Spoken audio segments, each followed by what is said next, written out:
O Alex está diferente. Entre um cliente e outro, a barbearia dele tem horário marcado também para a higienização dos equipamentos. A não aglomeração, o atendimento de hora em hora, os meus equipamentos são todos esterilizados, a cadeira, tudo, né? E isso aí dá uma segurança, tanto para mim quanto para o cliente. No dia 20 de março, eu cheguei para trabalhar, fiquei até às 16 horas e não tinha ninguém marcado na minha agenda. E eu fiquei por 29 dias sem trabalhar. A lista que autoriza e protege a atuação de profissionais dos chamados serviços essenciais ganhou nesta semana novos integrantes. Em decreto publicado na última segunda-feira, o presidente Jair Bolsonaro liberou o funcionamento das barbearias, além de salões de beleza e academias, desde que se respeitem as determinações de proteção do Ministério da Saúde.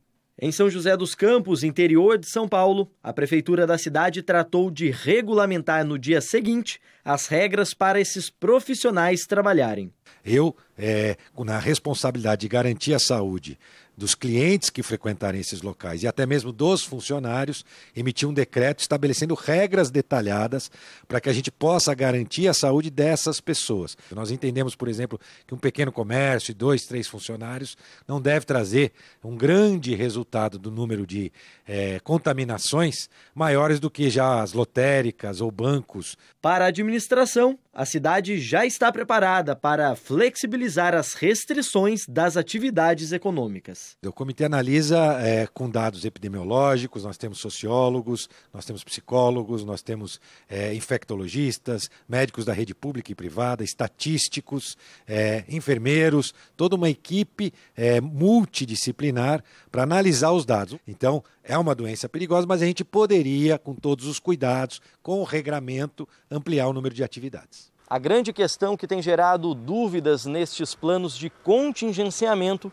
é a quem compete o poder de decidir o que pode ou não funcionar durante este período de distanciamento social, já que cada região apresenta um cenário diferente no combate à doença.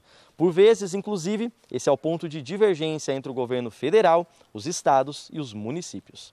Em São Paulo, por exemplo, onde prefeituras como a de São José pretendem afrouxar a quarentena, o governador João Dória afirma que não permitirá a abertura destes novos estabelecimentos. O Comitê de Saúde e o secretário da Saúde do Estado de São Paulo nos indicam que ainda não temos condições sanitárias seguras para autorizar a abertura de academias, salões de beleza e barbearias neste momento. Mas as discordâncias continuarão aparecendo.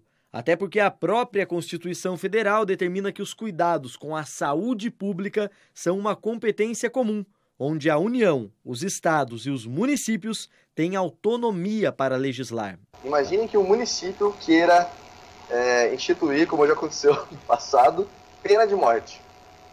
Imagine que um município, em determinado estado, queira estabelecer uma pena de morte. Ora, mas a competência para legislar em relação à segurança, em relação ao direito penal, é da União.